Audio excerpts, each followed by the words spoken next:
Welcome friend, welcome to aspirant Bengali channel. তো আশা করছি তোমরা খুব ভালো আছো, সুস্থ আছো এবং তোমাদের প্রিপারেশন খুব ভালো করে চলছে।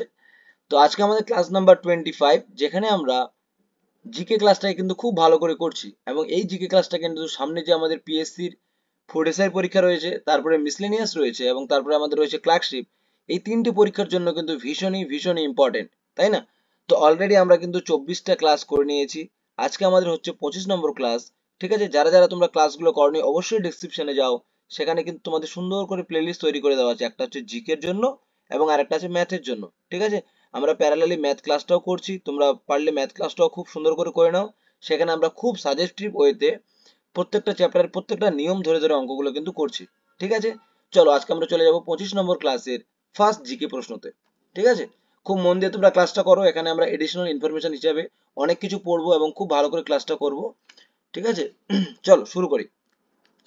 বলছি প্রথম সম্পূর্ণ ভারতীয় ব্যাংক কোনটি? ঠিক আছে, বলছি প্রথম সম্পূর্ণ ভারতীয় ব্যাংক কোনটি? এটা তোমাদের ফুড এসে 2019-এ এসেছিল। ঠিক আছে, তো এটার সঠিক অ্যান্সার কি হবে? অপশনগুলো একবার দেখে নাও। একটা আছে কানাড়া ব্যাংক বা Canada bank, state bank of India, Punjab national bank না সেন্ট্রাল ব্যাংক অফ ইন্ডিয়া। এটা সঠিক অ্যান্সার কি হবে? এটা সঠিক অ্যান্সার হয়ে যাবে পাঞ্জাব ন্যাশনাল ব্যাংক। ঠিক আছে, একটা আনএক্সপেক্টেড উত্তর, তাই না? আমরা জানি যে স্টেট ব্যাংক অফ ইন্ডিয়া না হলে সেন্ট্রাল ব্যাংক অফ ইন্ডিয়া হবে, কিন্তু না, এটার অ্যান্সার হবে পাঞ্জাব ন্যাশনাল ব্যাংক। ঠিক আছে, চলো নেক্সট প্রশ্নে আমরা চলে যাই। নেক্সট প্রশ্ন খুবই ইম্পর্টেন্ট প্রশ্ন। কি বলছে দেখো, কলকাতার কোথায় গেলে, ঠিক আছে, একটি প্রাচীন প্যাগোডা দেখতে পাওয়া যাবে? তো কলকাতার কোথায় গেলে, এটা মনে রাখবো সবসময়, ইডেন গার্ডেনে যদি আমরা যাই তাহলে সেখান থেকে আমরা প্রাচীন প্যাগোডা দেখতে পাবো। ঠিক আছে, নেক্সট প্রশ্ন। নেক্সট প্রশ্ন ভেরি ভেরি ইম্পর্টেন্ট প্রশ্ন। এটা কিন্তু ডাব্লিউবিপি তে আসা একটা প্রশ্ন, ভেরি ভেরি ইম্পর্টেন্ট। এই প্রশ্নটা কি বলছে দেখো, বলছে টোপোগ্রাফিক্যাল ম্যাপ অফ ইন্ডিয়া কারা তৈরি করে? ঠিক আছে, টোপোগ্রাফিক্যাল ম্যাপ অফ ইন্ডিয়া তৈরি করে হচ্ছে কে? Survey of India. ঠিক আছে, option number C is the correct.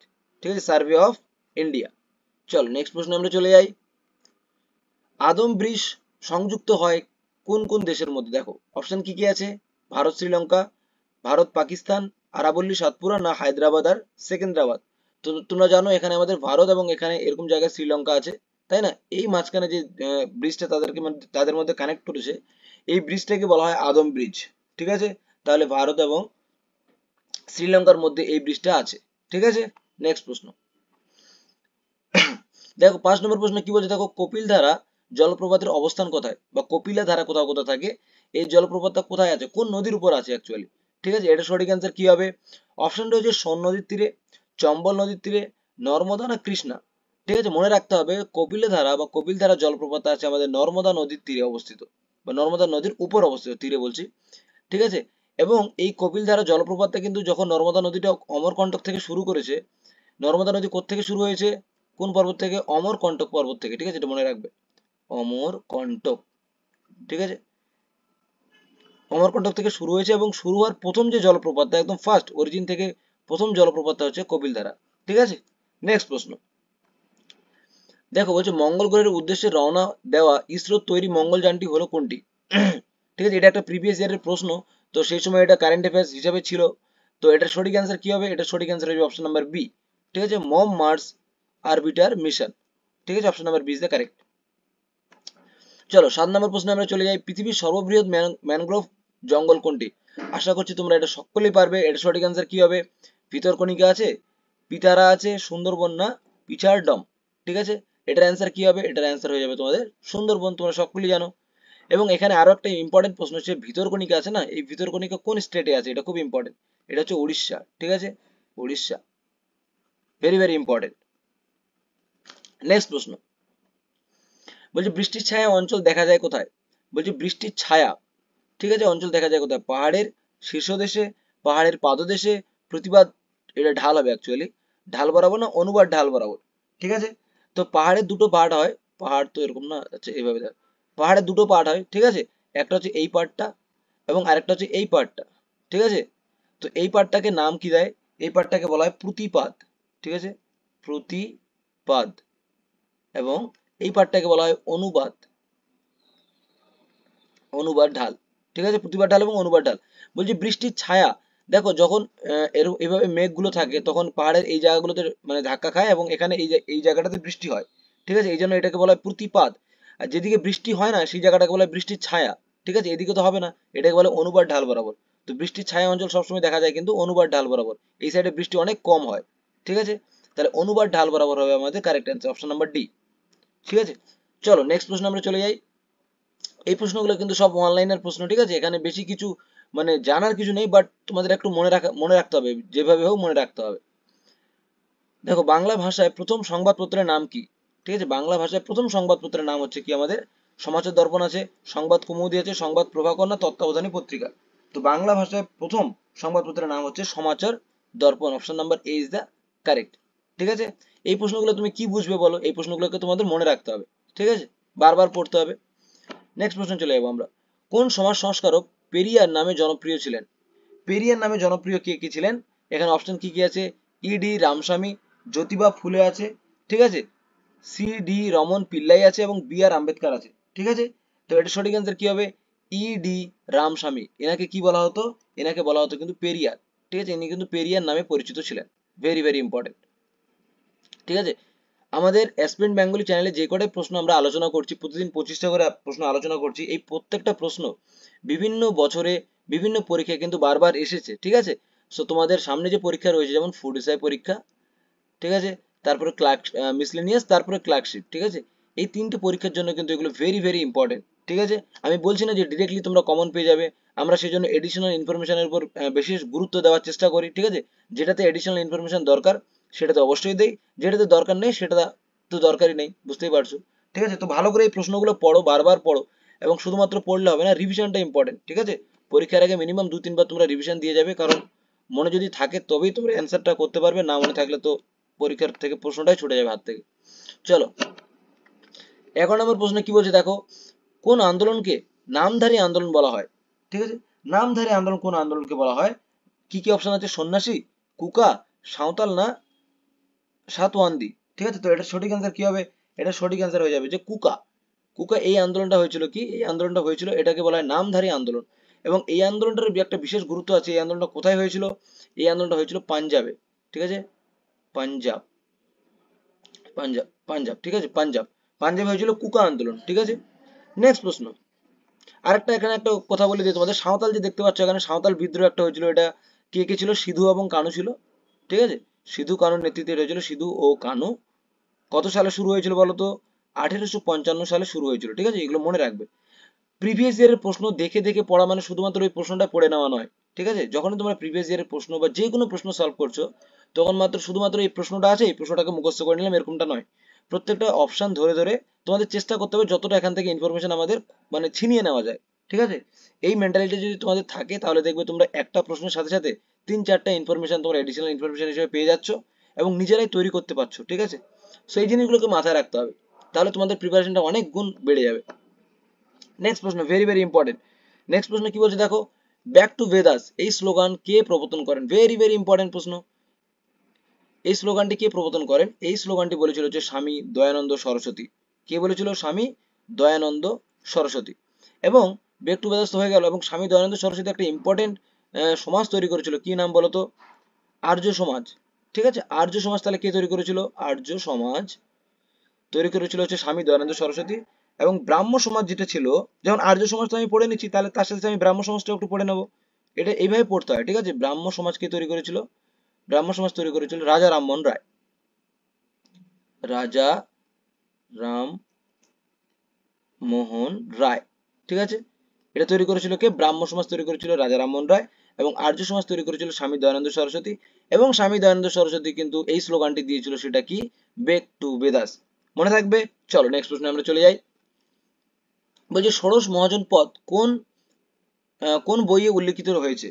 ঠিক আছে, বলছে ষোড়শ মহাজন পদ কোন বইয়ে উল্লেখিত হয়েছে, মানে কোন বইয়ে বলা আছে। ঠিক আছে, তো এটা সঠিক অ্যান্সার হয়ে যাবে অঙ্গুরোত্তর নিকায়। ঠিক আছে, এটা একটু ট্রিকি প্রশ্ন, তো এই প্রশ্নটা খুবই ইম্পর্টেন্ট, তোমরা একটু পড়ে রাখবে। ঠিক আছে, প্রশ্নটা একবার এসেছিল কোনো একটা পরীক্ষা, আমার মনে পড়ছে না। সো ষোড়শ মহাজন পদ কোন বইয়ে লেখা আছে, সেটা হচ্ছে কি? অঙ্গুরোত্তর নিকায়। ঠিক আছে, চলো নেক্সট প্রশ্ন আমরা চলে যাই। বলছি স্বামী বিবেকানন্দ রামকৃষ্ণ মিশন তৈরি করেছিলেন কবে? ঠিক আছে, স্বামী বিবেকানন্দ কত সালে রামকৃষ্ণ মিশন তৈরি করেছিল? এটা সঠিক অ্যান্সার কি হবে? 1897 সালে। কোথায় আছে? 1897, মানে option number A is the correct. ঠিক আছে, নেক্সট প্রশ্ন। বলছে চৈতন্য চরিতামৃত কে রচনা করেন? ঠিক আছে, এটা কে রচনা করেছিলেন? এটা রচনা করেছিলেন হচ্ছে Krishna Das Kaviraj. Option number C is the correct. ঠিক আছে, নেক্সট প্রশ্ন। এইটা একটা মারাত্মক ইম্পর্টেন্ট প্রশ্ন। বলছে আমার কথা দিয়ে নয়, ঠিক আছে, আমার কথা দিয়ে নয়, কাজ দিয়ে আমাকে বিচার করুন, এই কথাটি কে বলেছিলেন? খুবই ইম্পর্টেন্ট প্রশ্ন। বলছে আমাকে, আমার কথা দিয়ে নয়, আমার কাজ দিয়ে আমাকে বিচার করুন, এই কথাটি বলেছিল হচ্ছে লর্ড রিপন। ঠিক আছে, লর্ড রিপন বলেছিল আমার কথা দিয়ে নয়, আমাকে আমার কাজ দিয়ে বিচার করুন। ঠিক আছে, কথাতেও মানুষ তো অনেক অনেক রকম কথা বলে, ঠিক আছে, আমি এটা করব ওটা করব এটা করব, কিন্তু কাজে কেউ করে না। সো এই কথাটা ভেরি ভেরি ইম্পর্টেন্ট, এটা আমাদের নিজেদের জীবনও খুব মানে ইফেক্টিভ। ঠিক আছে, তো এই কথাটাকে খুব ভালো করে মনে রাখবে। কথাটি কি বলেছিল? কথাটি বলেছিল লর্ড রিপন। ঠিক আছে, এবং লর্ড রিপনের একটা বিখ্যাত বিল ছিল, কি বিল বলতো? ইলবার্ট বিল। ইলবার্ট বিল। এবং ইলবার্ট বিল কত সালে হয়েছিল? ইলবার্ট বিল হয়েছিল 1883। 1883 সালে হয়েছিল ইলবার্ট বিল। ঠিক আছে, নেক্সট প্রশ্ন। বলছে মাইকেল জ্যাকসনের আত্মজীবনী কি নাম, মানে কি নামকরণ হয়েছে? মাইকেল জ্যাকসনের আত্মজীবনীর নাম কি অ্যাকচুয়ালি? ঠিক আছে, তো ভেরি ভেরি ইম্পর্টেন্ট প্রশ্ন। কি কি আছে অপশন? মুন ওয়াক, ঠিক আছে, স্পেস ওয়াক, ওয়াক অ্যালোন, না আর্থ ওয়াক। তো এটার সঠিক অ্যান্সার কি হবে? তোমরা সকলে জানো, আমি জানি। তো এটা সঠিক অ্যান্সার হয়ে যাবে মুন ওয়াক। ঠিক আছে, যে স্লোলি স্লোলি পা দিয়ে যে স্টেপটা হয় সেটাকে বলা হয় মুন ওয়াক। ঠিক আছে, সো সঠিক অ্যান্সার কি হবে? Option number A, moonwalk, Michael জ্যাকসনের। ঠিক আছে, এখানে আমার আরো একটা জিনিস মনে পড়লো, সেটা হচ্ছে আমাদের ক্রিস গেইল। ঠিক আছে, ক্রিস গেইলের একটা আত্মজীবনী ছিল, কি বলতো? ক্রিস গেইল বা গেল বা গেইল, ঠিক আছে, ক্রিস গেইলের আত্মজীবনী ছিল হচ্ছে six machine. Six machine, six machine. ঠিক আছে, এটা মনে রাখবে। নেক্সট প্রশ্ন। বলছে little boy and fat man কি বা কারা? ঠিক আছে, ভেরি ভেরি ইম্পর্টেন্ট প্রশ্ন। তোমরা হয়তো শুনেছো লিটল বয়টা শুনেছো, ফ্যাট ম্যানটা হয়তো শোনোনি, কিন্তু এবার একসঙ্গে দুটো আছে, একই ব্যাপার। লিটল বয় এবং ফ্যাট ম্যান কি বা কারা? সো লিটল বয় এবং ফ্যাট ম্যান কি ছিল বলতো? লিটল বয়টা ছিল যে হিরোশিমা এবং নাগাসাকিতে যে বোমটা ফেলা হয়েছিল, সেই বোমটার নাম ছিল লিটল বয়। কি বললাম? হিরোশিমা এবং নাগাসাকিতে যে বোমটা ফেলা হয়েছিল 6 আগস্ট 1945, ঠিক আছে, এই দিনে যে বোমটি ফেলা হয়েছিল সেই বোমটির নাম ছিল লিটল বয় এবং ফ্যাট ম্যান। ঠিক আছে, মনে থাকবে। সো এটা কি বলে? অপশন নাম্বার কোনটা দেখো? হিরোশিমা এবং নাগাসাকিতে অ্যাটম অ্যাটম বোম ফেলা হয়েছিল তার নাম। ঠিক আছে, option number D is the correct answer. Next প্রশ্ন। ডেমোগ্রাফি কি? ঠিক আছে, ডেমোগ্রাফি কি এটা আমাদের বলেছে। ডেমোগ্রাফি একটা হচ্ছে জনগণ সম্পর্কিত পঠন পাঠন। ঠিক আছে, মানে যারা জনগণ নিয়ে বা মানুষ নিয়ে পড়াশোনা করে সম্পর্কিত পঠন পাঠন, এটাকে মানে মানুষের সম্পর্ক নিয়ে পড়াশোনা করে, সেটাকে বলা হয় কি? ডেমোগ্রাফি। মনে থাকবে, জনগণ সম্পর্কিত পঠন পাঠনটাকে বলা হয় ডেমোগ্রাফি। ভেরি ভেরি ইম্পর্টেন্ট প্রশ্ন। ঠিক আছে, এই প্রশ্নটা তোমাদের কিন্তু মিসলেনিয়াসে খুব ইম্পর্টেন্ট। ঠিক আছে, মিসলেনিয়াসের ক্ষেত্রে খুবই ইম্পর্টেন্ট। দেখো 20 নম্বর প্রশ্ন কি বলছে? ইম্পসিবল ইজ এ ওয়ার্ড, এটা আমরা কিন্তু আগের ক্লাসেও করেছিলাম, ঠিক আছে, রিপিট হয়ে গেছে প্রশ্নটা, ভেরি ভেরি ইম্পর্টেন্ট যদিও। বলছে impossible is a word to be found in a fool's dictionary. ঠিক আছে, বলছে ইম্পসিবল বলে কোনো একটা শব্দই হয় না, এটা একটা মানে বোকা ডিকশনারিতে আছে। ঠিক আছে, ইম্পসিবল বলে কোনো জিনিস হয় না, আমরা যদি যেটা যদি করতে চাই তাহলে সেটা কিন্তু আমরা করতে পারবো। ইম্পসিবল বলে কোনো ওয়ার্ডই হয় না। এই কথাটি বলেছিল কে? এই কথাটি বলেছিল ভেরি ফেমাস, কি বলেছিল? Napoleon. Option number A is the correct. Napoleon বলেছিল যে impossible is a word to be found in a fool's dictionary. ঠিক আছে, যদি ইম্পসিবল কথাটি পাওয়া যায়, সেটা পাওয়া যাবে কোথায়? একটা বোকা বোকা ডিকশনারিতে। ঠিক আছে, এরকম একটা মূর্খ ডিকশনারিতে। তো চলো নেক্সট প্রশ্ন আমরা চলে যাই। বলছি দিলওয়ারা মন্দির কোথায় অবস্থিত? ঠিক আছে, এটা হবে না, এটা একটু মিস্টেক হয়ে গেছে। দিলওয়ারা মন্দির ভেরি ভেরি ইম্পর্টেন্ট, এটা তোমাদের ফুড এসআই এবং ক্লার্কশিপের জন্য খুবই ইম্পর্টেন্ট। দিলওয়ারা মন্দির কোথায় অবস্থিত?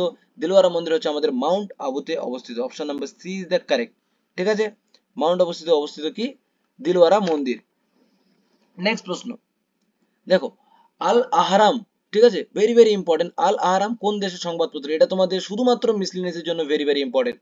ঠিক আছে, কেন বলছি? কারণ কোন দেশের কি সংবাদপত্র, এইটা কিন্তু আমাদের ডাব্লিউবিসিএস এবং মিসলিনিয়াসে থাকবে। ঠিক আছে, তো ডাব্লিউবিসিএস তো আমরা বর্তমানে দিচ্ছি না, বা ডাব্লিউবিসিএস শেষ। ঠিক আছে, সো মিসলিনিয়াসের ক্ষেত্রে এই মানে প্যাটার্নটা খুব ইম্পর্টেন্ট। কোন প্যাটার্নটার কথা বলছি? যে কোন দেশের কি সংবাদপত্র রয়েছে। ঠিক আছে, সো চলো কি বললাম? আল আহারাম কোন দেশের সংবাদপত্র? আল আহারাম হচ্ছে আমাদের মিশরের সংবাদপত্র। মিশরের সংবাদপত্রকে আমরা কি বলি? আল আহারাম। ঠিক আছে, চলো নেক্সট প্রশ্ন, ভেরি ভেরি ইম্পর্টেন্ট। বলছে 23 নম্বর প্রশ্ন কি বলছে? ওয়ার্ল্ড কনজিউমার রাইটস ডে কবে পালন করা হয়? ওয়ার্ল্ড কনজিউমার রাইটস ডে মনে রাখবে সবসময় 15ই মার্চ। ঠিক আছে, 15ই মার্চকে বলা হয় আমাদের ওয়ার্ল্ড কনজিউমার রাইটস ডে। ঠিক আছে, ডে এই দেখো কোন ডেতে কি কি ইম্পর্টেন্ট, ঠিক আছে, ইম্পর্টেন্স ডে অ্যাকচুয়ালি মনে রাখবে, ইম্পর্টেন্স ইম্পর্টেন্স ডে, এই ইম্পর্টেন্স ডে চ্যাপ্টারটা কিন্তু ভেরি ভেরি ইম্পর্টেন্ট, এবং এটা নিয়েও আমাদের কিন্তু একটা ক্লাস আসবে। ঠিক আছে, খুবই সুন্দর একটা ক্লাস আসবে, তোমরা জিকে ক্লাসটা করো। ফুড হিসেবে একদম ফুড এসআইতে যে কমপ্লিট সিলেবাসটা আছে না, পুরো কমপ্লিট সিলেবাসটা আমরা কিন্তু প্রোভাইড করে দেবো পরীক্ষার আগে আগে। ঠিক আছে, সো তোমরা নিজেদের মতো এখন পড়ো, যখন এই ক্লাসগুলো আসবে, এবং আমাদের ক্লাসে প্রত্যেকটা প্রশ্ন একদম খুব বাছাই বাছাই করা, ঠিক আছে, যাতে পরীক্ষায় আসতে পারে, এটি মানে ভুলভাল প্রশ্ন দিয়ে কনফিউজ হওয়ার কোনো প্রশ্ন নাই। ঠিক আছে, ফুড হিসেবে পরীক্ষায় যতটুকু দরকার ততটুকু আমরা পড়বো, এক্সট্রা কিছু পড়বো না, মানে যেটা দরকার নেই সেটা আমরা পড়বো না। ঠিক আছে, মিসলেন্সে যেটা দরকার সেটাই পড়বো, এবং ক্লার্কশিপে যেটা দরকার সেটা পড়বো। আমি ফুড এসআই পরীক্ষা দেবো, কিন্তু আমি যদি সব ডাব্লিউবিসিএস মেইনস রিলেটেড প্রশ্ন পড়ি, তাহলে তো সেখানে কোনো কাজ নেই, তাই না? এতটুকু জিনিস বুঝতে হবে, কোনো পরীক্ষা ক্র্যাক করতে গেলে কতটুকু আমাদের পড়া দরকার এবং কতটুকু আমাদের ছাড়া দরকার, এটা আমাদের বুঝতে হবে। ঠিক আছে, সো চলো এগুলো তোমাদেরকেও খুব ভালো করে বুঝতে হবে। ঠিক আছে, আমাদের চ্যানেল থেকে একদম কমপ্লিট প্রোভাইড হবে সব ক্লাস বা সব চ্যাপ্টার। ঠিক আছে, চলো লাস্ট প্রশ্ন আমরা দেখে নেই। লাস্ট প্রশ্ন বলতে আরো দুটো প্রশ্ন আছে। 24 নম্বর প্রশ্ন কি বলছে দেখো, দাদরা ও নগর হাভেলি, ঠিক আছে, এর রাজধানী কোথায়? দাদরা এবং নগর হাভেলির রাজধানী কোথায়? এটা আমরা সকলে জানি, এটা অ্যান্সার কি হবে? সিলভাসা। সিলভাসা হচ্ছে আমাদের দাদরা এবং নগর হাভেলির রাজধানী। ঠিক আছে, লাস্ট প্রশ্ন আজকে আমাদের 25 নম্বর প্রশ্ন কি বলছে দেখো, ভারতীয় পঞ্চায়েতি রাজের ব্যবস্থা কত প্রকার? ঠিক আছে, এক স্তরীয় এটা তো হবে না, দুই স্তরীয়, চার স্তরীয় হবে না, মানে তিন স্তরীয়। ঠিক আছে, আমাদের ভারতের পঞ্চায়েতি রাজ হচ্ছে তিন স্তরীয়। প্রথমটা কি? গ্রাম পঞ্চায়েত, মনে রাখতে হবে গ্রাম পঞ্চায়েত।